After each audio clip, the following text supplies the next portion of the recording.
was their closest games, but in all those games they were in complete control.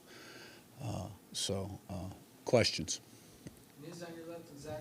Yeah, Curt, you mentioned Ohio State's defense being a little different than it was last year, obviously, under Patricia. What did you see when you kind of watched a little more film of the last, 24 hours? What are those differences, or what are the key differences you saw from Chip Knowles? Yeah, and still kind of learning them as we speak. More looks in the secondary for sure, more coverages, a few more different kinds of pressures. And it's a different defense. And they're good. That's why they're number one in the country. Least amount of points, least amount of yards, red area defense, great on third down, fourth down, 30 sacks, give up 70 yards rushing a game, 130 passing. And they're dominant on offense, obviously. The quarterback's playing great. They got big-time weapons on the outside. And the tight end, too, Claire, is a weapon. And the running backs have gotten better every week and had big days last week against Michigan. Special teams are really good. And if you all remember, special teams was a big part of our downfall last year in that game.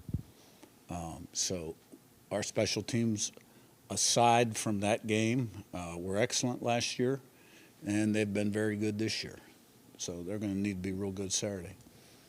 Zach on your left and right. Curt, you've talked about just over the last 2 years, the extent to which you bet on yourself. You've worked your way up through coaching. On Friday night, Fernando said, I think he said it was Pat Coogan who kind of delivered this message post-game, or maybe it was pre-game, forgive me, that your team is made up of guys that he called like misfits, guys that maybe had been rejected somewhere else, had to kind of fight for this opportunity.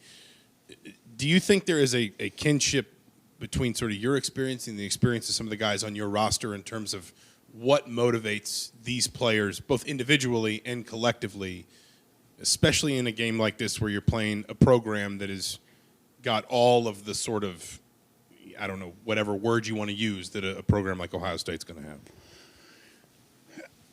I think maybe to some degree that was the case last year, where you had a number of guys that followed me that had something to prove, and a number of other transfers that had joined, some of them from the G5 level. That was, I think, Pat Coogan's angle to kind of get everybody fired up. I don't view our team as a bunch of misfits at all. We got a lot of good football players that have proven themselves collegiately. They have high character, high intelligence, work hard, and there's a lot of people in the country that love to have a lot of our guys. I promise you that. But I do give Pat credit for finding an angle to kind of get everybody juiced. Pat's probably got a little Notre Dame in him still, so maybe from his perspective, we are misfits. That's a joke. No, Pat Coogan's been a key addition to the team. He's one of our great leaders. So we recognize the challenge. We respect Ohio State. Not pleased with really the way we played last year. We went there, our first real big test on a national level. We've talked through that yesterday, the things that happened in that game. But this is a different team. Rebbe on your left and Pete. Yeah, Coach, your defense throughout the whole season has been pretty dominant, top 5 in pretty much whatever category you want to look at. I'm just curious your thoughts on why it's played at that level, pretty much sustained it through 13 regular season games.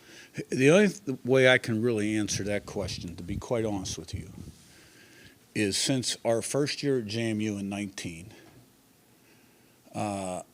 we're philosophically, we wanted to create TFL sacks and be great against the run and create havoc. That we have played great defense every year since 19. And there's a pride and tradition about playing defense here that we carried over to Indiana. And it's all about people. It's the program philosophy, but then you got to look at the leader of the defense, Bryant Haynes, who I think is an excellent football coach, tactician, linebacker coach, game day coach. And then you got to look at the guys playing defense for us. You know, the Fishers, the Pawns,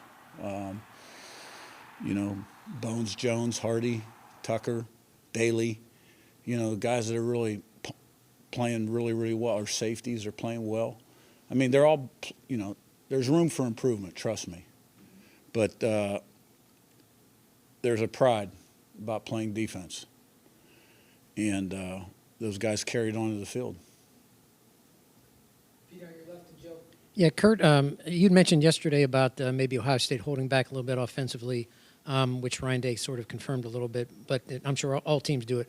How do you prepare for the unknown? And you can talk a little bit about the way you and your staff make in-game adjustments. Well, I think when you get to this point in the year, you've seen almost everything, right? I mean, there's a lot of plays out there that we could run that we haven't run, and I'm sure that they could run that they haven't run. But we've got 12 games on them. They've got 12 games on us. And, you know, we know their personnel pretty well, and they know our personnel pretty well. And so we've got an idea how we think they'll attack us. I'm sure they have an idea how they think we'll attack them. And you put your best plan together to put your guys in position to make plays, and then you got to execute it. And the thing about college football today with the pads on the sideline, you can see exactly what went on the series before. There's no gray area. You know, in the old days, you used to get communication from guys on the bench and then come in Sunday and half of it was wrong. There is no gray area anymore. So you can make quicker adjustments now than you could in the past. And it's made the game better. Joe on your left and Daniel. What stands out about Julian saying this season and how your defense can kind of fluster him, considering, I mean, he's only started a dozen games for Ohio State? Yeah, he's played with a lot of poise. He doesn't look like a guy that's in his first year as a starter. He looks like he sees the field very well, throws the ball on rhythm. He can really rip it. He's got a tight release, a lot of velocity on the ball, very accurate, and they've done a nice job protecting him. And obviously he's got great weapons to throw to. And I think a little bit like us, they don't put the ball in his hand and say, win the game. You know, they're balanced. They want to run the football and throw the football, both, and as do we. And that takes some pressure off the quarterback. Whereas some teams are a little bit more into points, stats, whatever, want to throw the ball more. Neither of these two teams do that. Daniel, Frank and Zach B. On that Zoom, I think you said that last year's team, playing Ohio State, just wasn't ready, like in that moment on that stage. Why have you guys just kind of met the moment each time it's arrived throughout the fall, and why are you confident you guys can meet that moment, that stage on Saturday night? Yeah, well, you know, my comment was looking back, you know, a year ago, objectively speaking, you know, you would have to say that it became too big for us at some point in the second quarter and into the third. And we're going to find out Saturday how ready we are. What I can tell you about this football team is we've met every challenge up to this point because we prepare consistently, the way you need to prepare, and put it on the field. And all three phases have been very consistent. And that's what it's going to take this week. Detailed preparation, commit to the preparation, eliminate the noise and the clutter, put yourself in the best position to play your best on Saturday, individually and collectively. And you know, it's my job to make sure that happens, and the assistant coaches.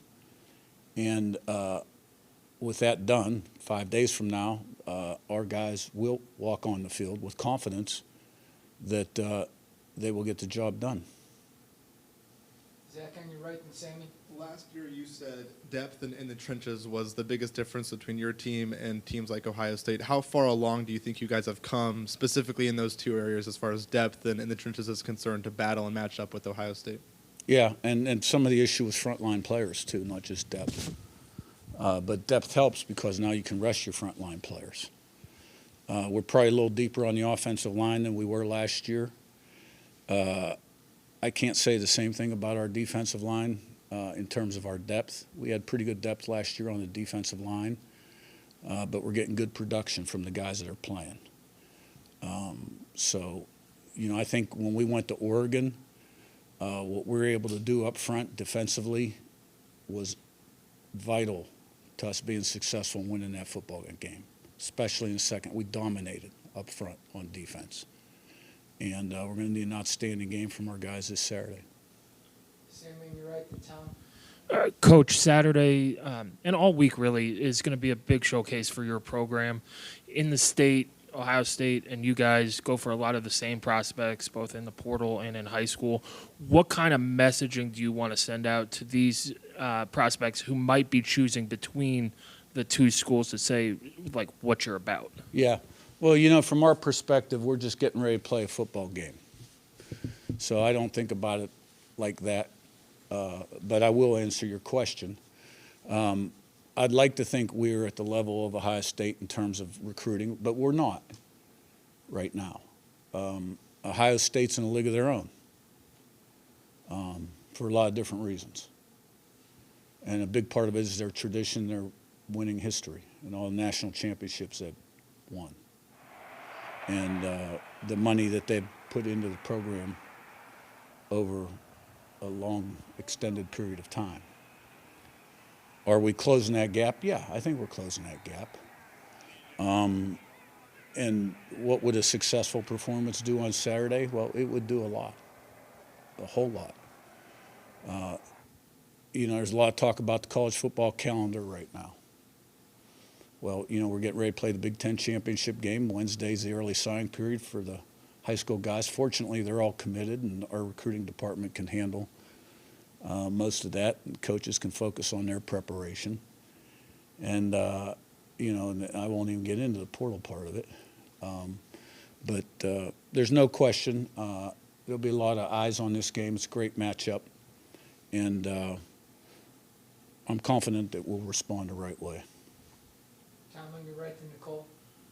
Curt, one of the things that comes up when you're dealing with games after game after game and such, but how much is it underlooked and maybe underappreciated, just the individual player development that goes on here with guys getting better and better every week, and how much your coaching staff really from top to bottom has been a big part of that really in these last 2 years?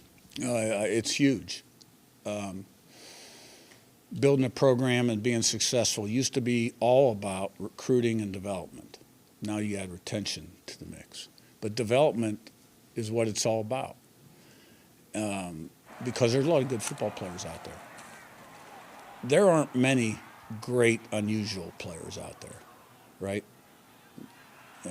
Ohio State's got a few of those. And we got some really good players. But the development piece and what you do with them in the weight room, in the off-season program, both in the winter and the summer, your philosophy, offense, defense, special teams, the intangibles you create on your football team, the things you put in their head, the messaging, how you practice. Can you keep them healthy? Do you have a good culture? Do they like it here? Do they like each other? Do you have good leadership? That's all part of development. And I think we've excelled in those areas. When I first took over as a head coach, I was fortunate that, we turned the program around right away. But I was able to make some mistakes at that level, year 1, year 2, year 3, and learn from them. So that by year 6, year 5, it's kind of like I'd hit my stride. But we're always working to improve what we do organizationally. And I think the organizational discipline that we have is really important here. That everybody's on the same page, everybody's thinking alike, and that's what it takes when you're the CEO of a program, a football program, P4. The bottom line is you got to change the way people think, and as the leader, you got to get everybody to think alike and buy into the team vision, and sacrifice, put personal goals sort of aside for the betterment of the team. Because when the team's successful, everybody benefits. More all-conference, more all-American, more NFL draft choices, etc. And so development is huge, and I give our assistant coaches a ton of credit for that. Coach Haynes, Coach Shanahan, Grant Kane, Coach Bostad, Derek Goings, every single position coach. We've got great people upstairs, and we have great people in that locker room. You touched upon it a bit in your opening statement. Ohio State hasn't really been challenged much this season. You guys have had those moments where you've been battle tested. How could that be an asset going into Saturday? Well, we've been in some close games and down to the wire games. And, when you're successful in those kind of situations, it can only add to your confidence and belief that the next time you're in one, you're going to make it happen because you have in the past. All right, thanks, guys. Thank you.